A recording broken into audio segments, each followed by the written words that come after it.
कुरेशी समाजाने जनावरांची खरेदी विक्री बंद केल्याने पशुपालक जनावरं गोशाळेत आणून घालत आहेत। त्यामुळे गोशाळांना गाईला ज्याप्रमाणे 50 रुपये अनुदान देण्यात येते त्याप्रमाणे प्रत्येक जनावरासाठी 50 रुपये अनुदान सरसकट देण्यात यावे अशी मागणी गोशाळा पांजरपोळ प्राणी कल्याण संस्थेच्या वतीनं जिल्हाधिकारी कार्यालय यांच्याकडे करण्यात आली। सध्या अनेक ठिकाणी जनावरांना चारा पाणी नाहीये, त्यामुळे काही शेतकरी आणि पशुपालक जनावरं गोशाळेत आणून घालत आहेत। त्यांना चारा पाणी आणायचा कुठून असा सवाल देखील गोपालकांनी उपस्थित केला आहे। सूर्या 20 मराठी, जालना। आमचं निवेदन असं होतं की आम्ही जालना जिल्ह्यामध्ये 18-20 गोशाळा ज्या आहेत त्या गोशाळांना गव्हर्नमेंट मार्फत 50 रुपये जनावरांप्रमाणे अनुदान मिळते, परंतु एवढं तुटपुंज जे अनुदान आहे ते की त्यामध्ये फक्त ते गाईला मिळते। परंतु आता काय झाले, या 1 महिनाभरापासून जे कुरेशी समाज जो होता त्या समाजाने जनावर घेणं देणं विक्री करणं बंद केलेत।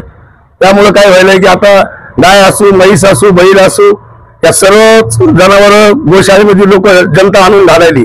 तर तेवढं काही आमच्या गोशाळेवाल्याला पेलणारा विषय नाहीये, तर आमच्याकडे जो स्टॉक असतो चाऱ्याचा किंवा भुसाचा काय जे असेल जनावरांना खाद्य ते असतं जास्तीत जास्त महिना, 2 महिने, 4 महिने, 6 महिने पुरण्यापुरतं। परंतु असे जर लोक जनावर आणून घालू लागले तर आमच्याच्याने त्यांना पोचणं शक्य नाही।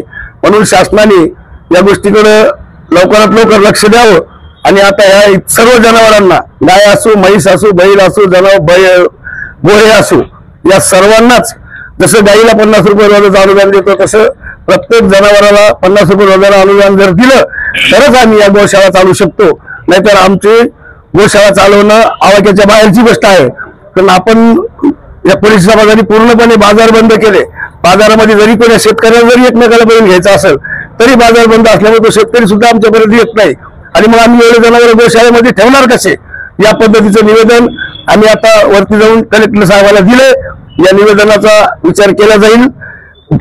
पांजरपोळ गोशाळा म्हणून जो AW फॅब्रिक्शन यांनाही आम्ही आता निवेदन देणार आहे, तसंच ते कृषी विभागाला पण हे निवेदन देणार आहे, पशुसंवर्धन विभागाला सुद्धा हे निवेदन देणार आहे।